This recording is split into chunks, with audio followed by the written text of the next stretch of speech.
If you struggle with anxiety, your body has a hidden weapon to help your mental health, your glymphatic system. In this video, we'll explore the positive and negative aspects of anxiety, its interconnectedness with sleep, and how your glymphatic system functions as your brain's dishwasher. At the end, we'll share a simple tool to help you regulate your nervous system and get to sleep. So let's talk about anxiety and sleep. There's positive and negative aspects to anxiety. The best part about anxiety is we were actually naturally created to have a signal that if we're in danger or threat, we feel anxious, so that we actually run out the door or fight whatever is threatening us. That is an adaptive response. And I like to talk about this because a lot of people don't think anxiety is normal, and it is absolutely normal and necessary. The part that becomes negative with anxiety is when we start to get stuck in these cycles of negative thinking and stories that run through our head. And we've all had this happen. Recently, my daughter went through a very difficult time, and I had this story. What if she never gets out of this? What if she's never normal again? What if this doesn't change? You fill in the blank for yourself. Maybe you yourself have had a really negative storyline running through your head. Part of what that's called is rumination. And when we find ourselves stuck ruminating, and that's happening day and night, where we can't sleep at night, what happens is we're laying in bed and these thoughts are just cycling. We're like a hamster caught on a wheel. We just can't put it down, and we can't let it go. And so we lose sleep.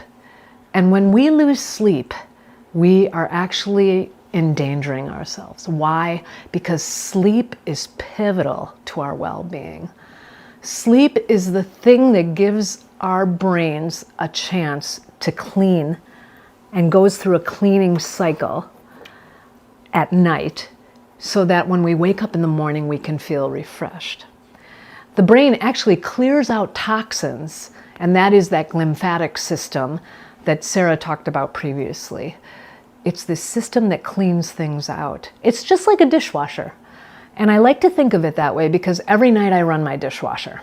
I put my dirty dishes in, and I have a lot of dirty dishes. That dishwasher is full. In the morning, it's completely clean, and we get to start over. But imagine if my dishwasher is broken, and for months it's broken, and the dirty dishes are stacking up, and they're piling up. There's not only dirty dishes in my kitchen, but they're in my living room, they're in my bedroom, they're in the hallway. I can barely walk in my house. And that's basically what happens to our bodies and our minds when we have that buildup of toxins and no sleep. We actually are not functioning well during the day. We can't think clearly. We feel crazy. We feel like there's sludge in our brain, and that is a miserable feeling. And that's why sleep is so important.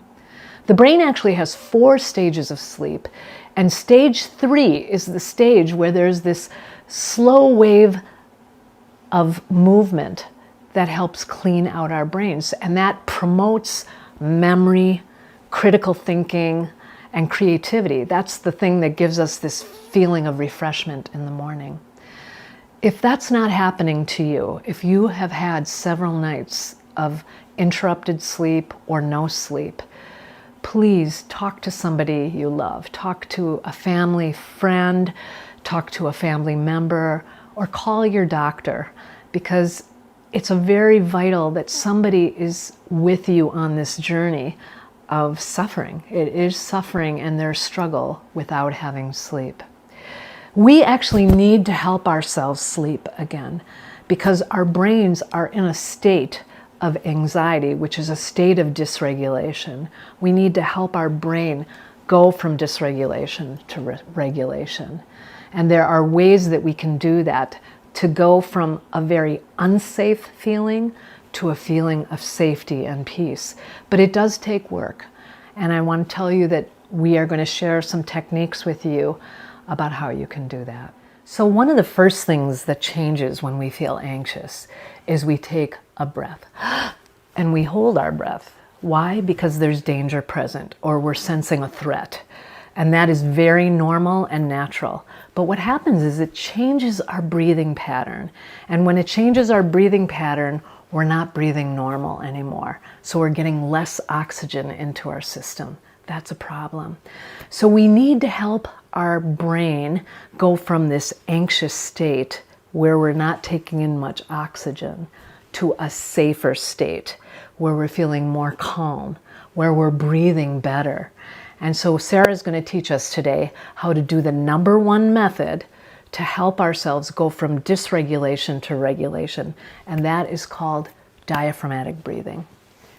You might be thinking at this point that you waited until the end of this video to learn how to breathe. But diaphragmatic breathing is conscious breath compared to our automatic breathing, which is, subconscious. And so diaphragmatic breathing is also known as belly breathing. Your diaphragm is a muscle right here in your chest, and it expands and contracts as you breathe. So you might want to practice this with me. Put your hands on your belly, and when you breathe in, your belly is going to go out.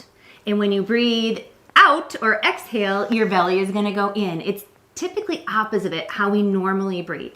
So let's give it a try.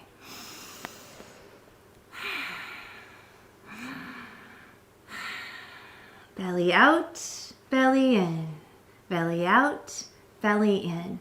And this does take some practice. And again, you have to think about it. So I would recommend a great way to practice this is in bed, because you're lying down and you can put your hands on your belly. Work up to 3 sets of 10 every night to help you relax. And don't worry if you feel awkward about it or like this is not working for me, because sometimes I still stink at breathing. I have to really concentrate on what I'm doing because I'm not used to doing it. It's a very conscious action.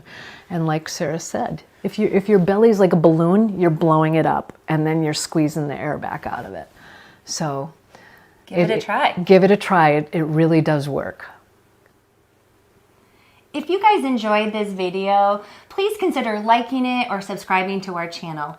We are trying to build our channel, and we want to create content that resonates with you and that you like. So give it a like, hang out with us again. We really appreciate you being here.